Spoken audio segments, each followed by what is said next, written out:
Assalamualaikum warahmatullahi wabarakatuh. Perkenalkan, nama saya Bintang Dwi Putra. NIM saya 20200210021. Saya dari kelas Agroteknologi A, dan pada kesempatan kali ini saya akan mempresentasikan tugas pendidikan kewarganegaraan saya dengan judul Sistem Pemerintahan Indonesia dan Peran Lembaga Negara sebagai Pelaksana Kedaulatan Rakyat. Sistem pemerintahan. Sistem pemerintahan sendiri terdiri dari dua kata, yaitu sistem dan pemerintahan. Sistem mempunyai arti yaitu suatu keseluruhan yang terdiri atas beberapa bagian yang mempunyai hubungan fungsional. Kemudian pemerintahan dalam arti luas adalah pemerintah atau lembaga-lembaga negara yang menjalankan segala tugas pemerintah, baik sebagai lembaga eksekutif, legislatif, maupun yudikatif.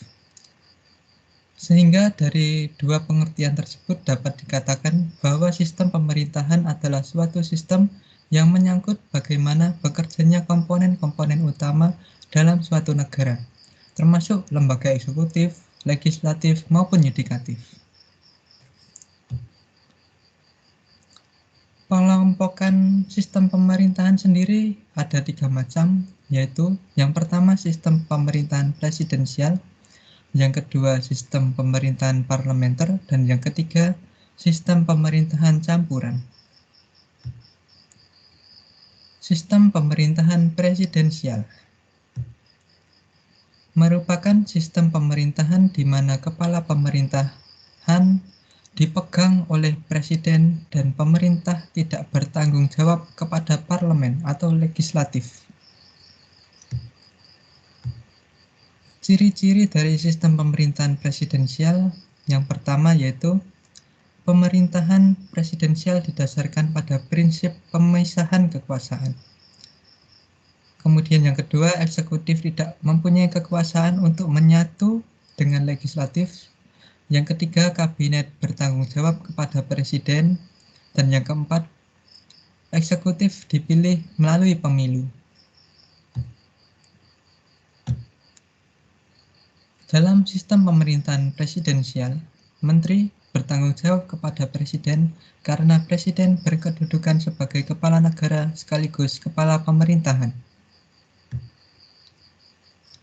Kemudian yang kedua yaitu sistem pemerintahan parlementer. Merupakan suatu sistem pemerintahan di mana pemerintah atau eksekutif bertanggung jawab kepada parlemen.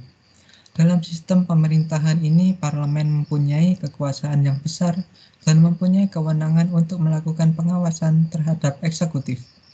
Menteri dan Perdana Menteri bertanggung jawab kepada parlemen. Ciri-ciri dari sistem pemerintahan parlementer yaitu yang pertama, pemerintahan parlemen didasarkan pada prinsip pembagian kekuasaan.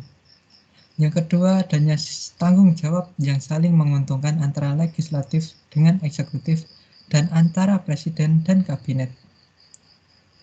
Kemudian yang ketiga, eksekutif dipilih oleh kepala pemerintahan dengan persetujuan legislatif. Yang ketiga, sistem pemerintahan campuran. Merupakan gabungan dari sistem pemerintahan presidensial dan parlementer. Sistem ini bertujuan untuk mencoba mengatasi kelemahan-kelemahan sistem parlementer maupun presidensial. Dalam sistem pemerintahan ini diambil hal-hal yang terbaik dari sistem pemerintahan presidensial dan sistem pemerintahan parlemen. Ciri-cirinya yang pertama, adanya presiden sebagai kepala negara dan Perdana Menteri sebagai kepala pemerintahan. Yang kedua, menteri-menteri dipilih oleh parlemen. Yang ketiga, menteri-menteri tidak bertanggung jawab kepada parlemen maupun presiden. Yang keempat, lamanya masa jabatan eksekutif ditentukan dalam konstitusi. Yang kelima, Perdana Menteri dipilih oleh presiden. Yang keenam, presiden tidak hanya sebagai seremonial saja, tetapi turut serta di dalam pengurusan pemerintahan. Yang ketujuh, adanya pembagian otoritas di dalam eksekutif Dan yang kedelapan, presiden dipilih oleh rakyat sehingga memiliki kekuasaan yang kuat. Contoh negara yang menerapkan sistem pemerintahan campuran yaitu Perancis, Jerman, dan juga Singapura. Lembaga negara sebagai pelaksana kedaulatan rakyat. Ini adalah struktur ketatanegaraan Republik Indonesia sebelum amandemen Undang-Undang Dasar 1945. Di posisi paling atas ada MPR dan UUD 1945 yang mempunyai kedudukan yang setara. Baru di bawahnya ada DPR, Presiden, BPK, DPA, dan MA. Dan ini adalah struktur ketatanegaraan Republik Indonesia setelah amandemen Undang-Undang Dasar 1945. Di posisi paling atas ada UUD 1945, baru di bawahnya ada MPR, DPR, DPD, kemudian BPK, kemudian Presiden dan Wakil Presiden, dan kemudian MA, MK, dan KY. Yang pertama yaitu MPR. Tugas dan wewenangnya adalah 1. Mengubah dan menetapkan Undang-Undang Dasar. 2. Melantik Presiden dan Wakil Presiden. 3. Memberhentikan Presiden dan atau Wakil Presiden dalam masa jabatannya menurut Undang-Undang Dasar.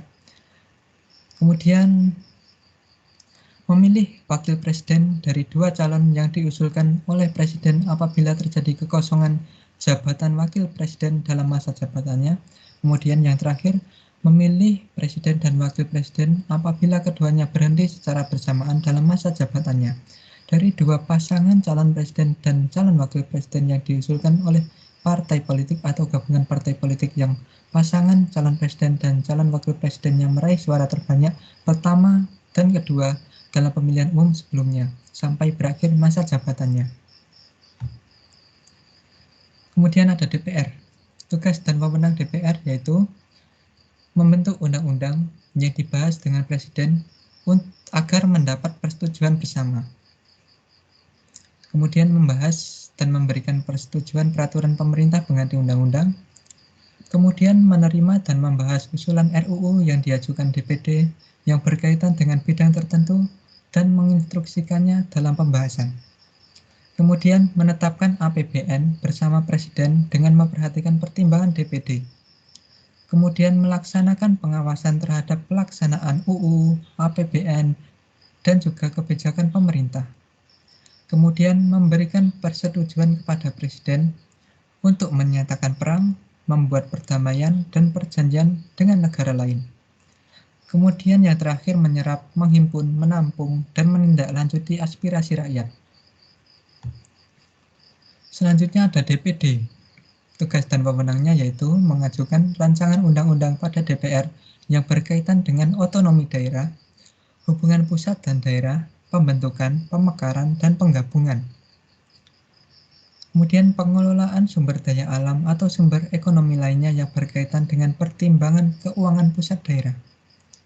Kemudian memberi pertimbangan kepada DPR atas rancangan undang-undang APBN dan rancangan undang-undang yang berkaitan dengan pajak, pendidikan, dan agama.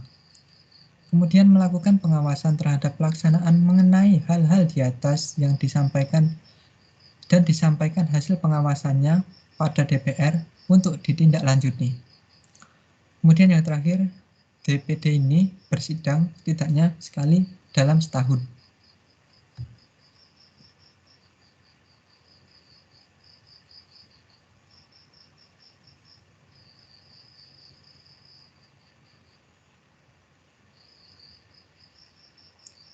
Sebentar. Kita lanjut. Oke, selanjutnya ada Presiden yang mempunyai tugas dan wewenang yang cukup banyak. Di antaranya 1.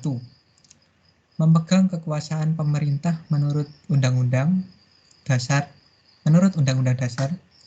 Kemudian memegang kekuasaan tertinggi atas Angkatan Darat, Angkatan Laut, dan Angkatan Udara, kemudian melakukan pembahasan dan pemberian persetujuan RUU bersama DPR, kemudian mengesahkan RUU menjadi undang-undang, kemudian menetapkan peraturan pemerintah pengganti undang-undang dalam situasi yang memaksa, kemudian menetapkan peraturan pemerintah, kemudian mengangkat dan memberhentikan menteri-menteri, kemudian menyatakan perang, membuat perdamaian dan perjanjian dengan persetujuan DPR, kemudian mengangkat duta dan konsul, kemudian menerima penempatan duta negara lain dengan memperhatikan pertimbangan DPR, kemudian memberi grasi dan rehabilitasi berdasarkan pertimbangan MA, kemudian memberi amnesti dan abolisi berdasar pertimbangan DPR, kemudian menetapkan Hakim Agung yang dicalonkan KY dan disetujui DPR, kemudian menetapkan Hakim Konstitusi yang calonnya diajukan oleh DPR dan MA, kemudian yang terakhir mengangkat dan memberhentikan KY dengan persetujuan DPR. Selanjutnya adalah BPK yang tugas dan kewenangannya yaitu 1. Memeriksa tanggung jawab keuangan negara dan memberitahukan hasil pemeriksaannya kepada DPR, DPRD, serta DPD. Kemudian memeriksa semua pelaksanaan APBN, kemudian memeriksa tanggung jawab pemerintah tentang keuangan negara. Selanjutnya ada MA atau Mahkamah Agung. Tugas dan wewenangnya yaitu mempunyai fungsi yang berhubungan dengan kuasa kehakiman dan fungsi itu diatur dalam undang-undang. Kemudian berwenang mengadili di tingkat kasasi, menguji peraturan perundang-undangan di bawah undang-undang. Kemudian mempunyai wewenang lainnya yang diberikan oleh undang-undang, kemudian memberikan pertimbangan dalam hal presiden memberi grasi dan rehabilitasi, kemudian mengajukan anggota Hakim Konstitusi sebanyak 3 orang. Selanjutnya ada Mahkamah Konstitusi atau MK, tugas dan wewenangnya yaitu memberikan putusan tentang dugaan pelanggaran oleh presiden atau wakilnya. Kemudian memutuskan sengketa yang berhubungan dengan hasil pemilu, kemudian memutuskan sengketa kewenangan antar lembaga negara, kemudian memutuskan pembubaran partai politik, dan yang terakhir menguji undang-undang terhadap undang-undang dasar. Selanjutnya ada Komisi Yudisial atau KY, tugas dan wewenangnya yaitu mengusulkan pengangkatan Hakim Agung dan Hakim ad hoc Mahkamah Agung. Kemudian menjaga dan menegakkan kehormatan, martabat, serta perilaku hakim. Kemudian dengan Mahkamah Agung bersama menetapkan kode etik dan pedoman perilaku hakim atau KEPPH. Kemudian yang terakhir menegakkan kode etik dan pedoman perilaku hakim atau KEPPH. Demikian presentasi dari saya. Kurang dan lebihnya saya mohon maaf.